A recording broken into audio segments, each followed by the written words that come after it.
آج ہم ایک بہت ہی دلچسپ موضوع پر بات کر رہے ہیں، نپولین ہل کے نظریات اور خاص طور پر دعا، یقین اور کامیابی کا آپس میں کیا تعلق ہے۔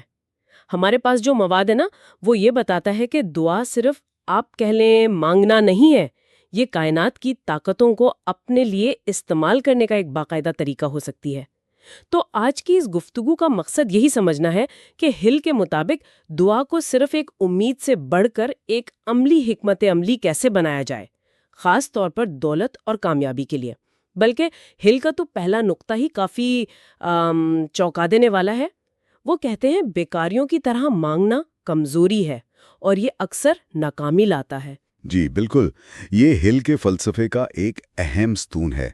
ان کے نزدیک حقیقی دعا ہونٹوں سے نہیں نکلتی، وہ تو ذہن اور روح کی گہرائی سے آتی ہے۔ یہ جو لامحدود ذہانت ہے نا، انفینٹ انٹیلیجنس جسے ہل کہتے ہیں، یعنی کائنات کی وہ عظیم تخلیقی قوت، جی اس سے رحم مانگنا نہیں ہے دعا، بلکہ اس قوت کے ساتھ ایک آپ سمجھیں پارٹنر کے طور پر اپنی حیثیت کو پہچاننا ہے۔ پارٹنر یعنی شراکت دار؟ جی ہاں، یہ کمزوری نہیں بلکہ کائناتی توانائی کے ساتھ خود کو ہم آہنگ کرنا ہے، الائنمنٹ پیدا کرنا ہے۔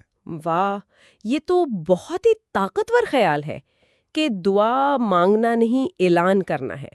لیکن یہ عملی طور پر کیسے ہو؟ مطلب یہ حکم یا اعلان والی دعا؟ ہل نے خود تلقینی یعنی آٹو سجیشن کا ذکر کیا ہے۔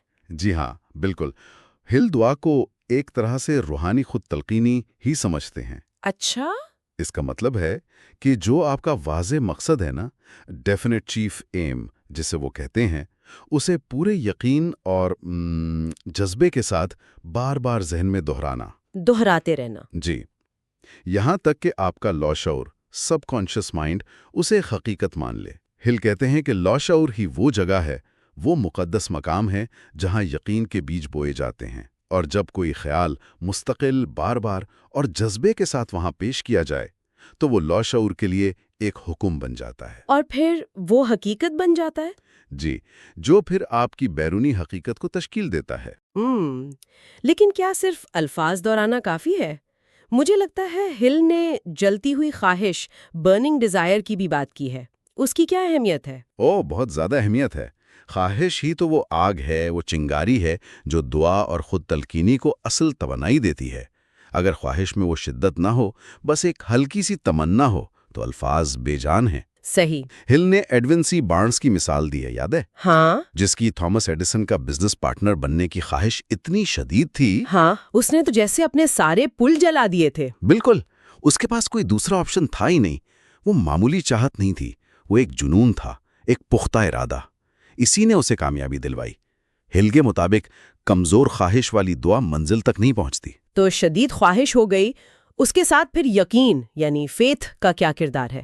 ہل کی یہ بات مجھے بڑی دلچسپ لگی کہ یقین کوئی جذبہ نہیں جو بس آ جائے گا، بلکہ یہ ایک فیصلہ ہے جو کرنا پڑتا ہے۔ بالکل درست کہا آپ نے۔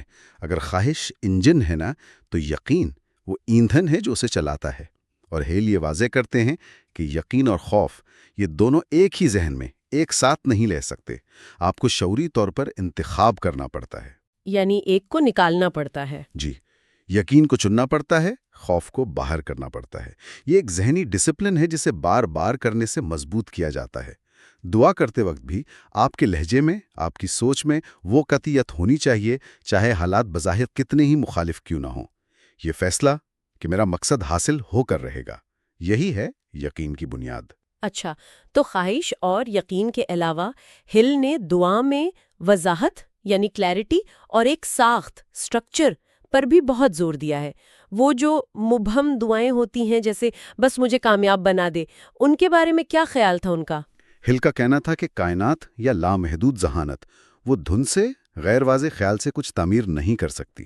اسے ایک صاف نقشہ چاہیے، ایک بلو پرنٹ۔ بات تو صحیح ہے۔ مبہم دعائیں جو ہیں نا، وہ توانائی کو فوکس نہیں کر پاتی۔ ہل کے مطابق ایک مؤثر دعا کے لیے 4 چیزیں لازمی ہیں۔ پہلا، شکر گزاری یعنی گریٹیٹیوڈ، یہ ذہن کو فراوانی کی کیفیت میں لاتی ہے۔ ٹھیک۔ دوسرا، بالکل مخصوص اور واضح خواہش، ڈیفینٹ ڈیزائر۔ تیسرا، اس خواہش کو پانے کا کوئی منصوبہ یا طریقہ کار، پلان یا میتھڈ۔ اور چوتھا؟ چوتھا، ایک قابل پیمائش نتیجہ یا کوئی ٹائم لائن، میجربل آؤٹ کم۔ یہ سب تو ہو گئی ذہنی اور روحانی تیاری، لیکن ہل ایک اور چیز پر بہت زیادہ زور دیتے ہیں، وہ ہے عمل، یعنی ایکشن۔ دعا کے فوراً بعد حرکت میں آنا کیوں ضروری ہے؟ دیکھیں، ہل کے نزدیک دعا کے بعد عمل نہ کرنا یہ ایک طرح کا روحانی تضاد ہے۔ تضاد؟ کیسے؟ یہ ایسے ہی ہے کہ آپ نے بیج تو بو دیا مگر اسے پانی نہیں دے رہے۔ عمل جو ہے نا، وہ آپ کے یقین کا ٹھوس ثبوت ہے۔ یہ کائنات کو پیغام دیتا ہے کہ آپ واقعی سنجیدہ ہیں۔ اچھا۔ وہی ایڈیسن کی مثال پھر سے دیکھیں، وہ صرف لیب میں بیٹھ کر بلب کا تصور نہیں کرتا تھا، اس نے ہزاروں بار ناکام تجربات کیے۔ جی ہاں، بالکل۔ اس کا وہ عمل ہی اس کی دعا کا تسلسل تھا۔ جب آپ کے کام، آپ کے اعمال آپ کی دعا سے ہم آہنگ ہو جاتے ہیں تو آپ کی ہر حرکت خود ایک دعا بن جاتی ہے۔ اور اس سب کے پیچھے ایک اور گہری بات جو ہل کہتے ہیں، وہ یہ کہ دعا کا اصل مقصد صرف کچھ حاصل کرنا نہیں، بلکہ اپنی شناخت، اپنی آئیڈینٹی کو تبدیل کرنا ہے۔ اس کا کیا مطلب ہوا؟ جی، یہ شاید ہل کے فلسفے کا سب سے گہرا، سب سے بنیادی نقطہ ہے۔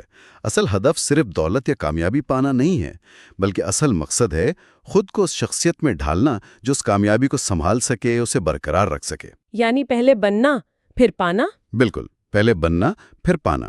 دعا اور اس سے جڑے جتنے بھی عوامل ہیں، خواہش، یقین، عمل، ان سب کا مقصد آپ کی اندرونی حالت، آپ کی خود شناسی، آپ کا سیلف امیج، آپ کے یقین کے نظام کو اس لیول تک لانا ہے کہ کامیابی آپ کے لیے ایک قدرتی، ایک فطری نتیجہ بن جائے، نہ کہ کوئی باہر سے آنے والا حادثہ۔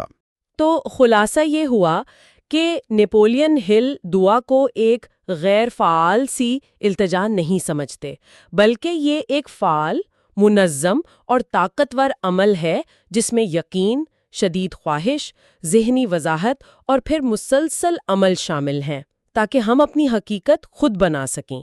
بالکل، اور یہ صرف چند منٹ کی کوئی مشق نہیں ہے، یہ تو ایک پورا طرز زندگی بن سکتا ہے۔ ہمارے روزمرہ کے جو غالب خیالات ہیں، جو الفاظ ہم استعمال کرتے ہیں، جو فیصلے ہم کرتے ہیں اور جو اعمال ہم کرتے ہیں، اصل میں یہ سب مل کر ہماری اصل مسلسل دعا بناتے ہیں، اور یہی دعا پھر ہماری زندگی کے حالات کو اپنی طرف کھینچتی ہے۔